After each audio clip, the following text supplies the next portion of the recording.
लक्षवेधी क्रमांक 9 नंदुरबार जिल्हा हा आदिवासी बहुल जिल्हा आहे। अध्यक्ष महोदय वितरित केल्याप्रमाणे अध्यक्ष महोदय, नंदुरबार जिल्हा हा आदिवासी बहुल जिल्हा आहे। 1 जुलै 1998 रोजी या जिल्ह्याची निर्मिती झाली, परंतु जिल्ह्याची निर्मिती झाल्यापासून अद्यापपर्यंत उद्योगधंदे त्या ठिकाणी निर्माण झाले नाही, म्हणून मोठ्या प्रमाणात मतदारसंघातून परराज्य स्थलांतर होत आहे। त्यात सुशिक्षित बेरोजगार, मग कुशल अकुशल रोजगार त्या ठिकाणी स्थलांतर होत आहे आणि मोठ्या प्रमाणात त्यामुळे स्थलांतरामुळे मतदारसंघात दारिद्र्य, बेरोजगारी, कुपोषण आणि दरडोई उत्पन्न अशा अनेक समस्या ऐरणीवर आहेत आणि शासनाकडून त्या ठिकाणी उद्योगधंद्यांसाठी ठोस पावलं न उचलली गेल्याने त्या ठिकाणी शासनाप्रती जनतेमध्ये उदासीनता दिसून येते। अध्यक्ष महोदय, माझा मतदारसंघ हा 2 राज्यांना जोडणारा आहे, गुजरात आणि मध्य प्रदेश।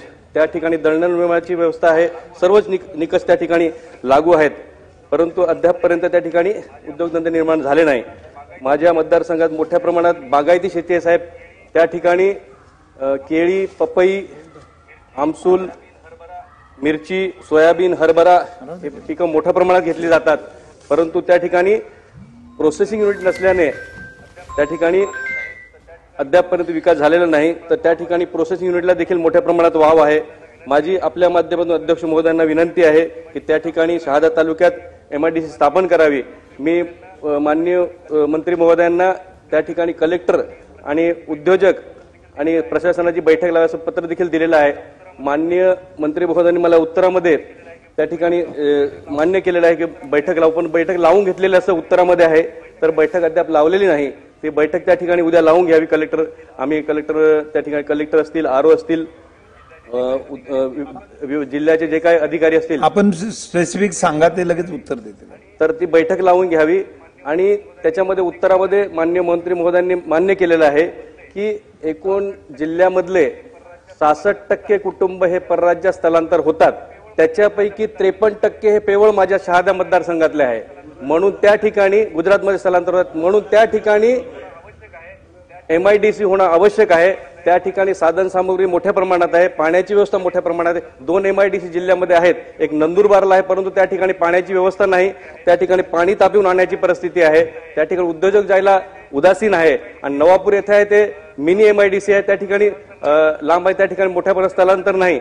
स्थलांतर हे केवळ माझ्या मतदारसंघातलं आहे, म्हणून स्थलांतर थांबावं म्हणून माझ्या मतदारसंघात शहादा येथे MIDC उभारा अशी माझी आपल्या माध्यमातून उद्योगमंत्री महोदयांना विनंती आहे। त्यांनी त्यात उत्तरामध्ये मान्य देखील केलेलं आहे की शासन स्तरावर त्याची प्रक्रिया सुरू आहे, परंतु लवकरच बैठक लावून याच्यात सकारात्मक निर्णय घ्यावा अशी माझी विनंती आहे। या ठिकाणी आमचे पालकमंत्री महोदय देखील आहेत, तेही ह्या गोष्टीला सकारात्मक आहे, म्हणून माझी स्पेसिफिक विनंती आहे की त्या ठिकाणी MIDC उभारावी। धन्यवाद अध्यक्ष महोदय।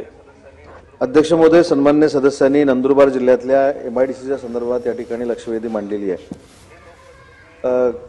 जे लोकप्रतिनिधी उद्योग विभागाकडे किंवा MIDCची मागणी करतात ते बैठकीला जरी उपस्थित नसले तरी देखील दर 3 महिन्यांना आम्ही आढावा घेत असतो की कुठची MIDC आपल्याला करायची आहे, कुठची MIDC करून आपल्याला रोजगार तिथे उपलब्ध करून द्यायचा आहे। माझ्या स्तरावर माझ्या डिपार्टमेंटची शहादा MIDCच्या बाबतीतली बैठक पूर्ण झालेली आहे। शहादा MIDC स्थापन करण्याचा देखील निर्णय झालेला आहे। ॲक्विजिशन प्रोसिजर तात्काळ आम्ही सुरू करण्याचे निर्देश दिलेले आहेत, तरी सुद्धा सन्मान्य सदस्यांचं समाधान होण्यासाठी या बैठकीचं आयोजन माझ्याकडनं नक्की केलं जाईल।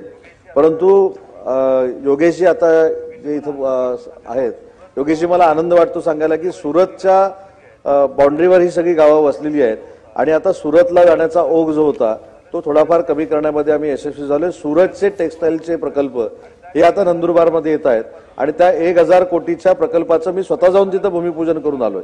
आणि महाराष्ट्रातला नंदुरबार जिल्हा हा असा एक जिल्हा आहे की ज्याला जे मुलं तिथं शिक्षण घेत नाहीत किंवा त्या नोकरीमध्ये येत नाहीत अशा विद्यार्थ्यांना थेट ITIशी कनेक्शन करून त्यांचा खर्च देखील MIDCनं उचलण्याचा निर्णय महाराष्ट्रामध्ये पहिल्यांदा आम्ही घेतलेला आहे। त्याच्यामुळे 1000 कोटीचे प्रकल्प नंदुरबारला नव्याने येत आहेत, त्याची भूमिपूजन देखील झालेली आहेत। MSME मधनं जवळजवळ 254 कोटी रुपयाची इन्व्हेस्टमेंट ही स्मॉल स्केलमध्ये झालेली आहे, MSME मध्ये झालेली आहे। त्याच्यातनं देखील 8 ते 10 हजार लोकांना रोजगार उपलब्ध झालाय। परंतु शहादा MIDCच्या बाबतीमध्ये सन्माननीय सदस्यांनी जो मुद्दा मांडलेला आहे त्याच्यावर संपूर्णतः सकारात्मक कारवाई सुरू आहे। शहादा MIDC 100% केली जाणार आहे।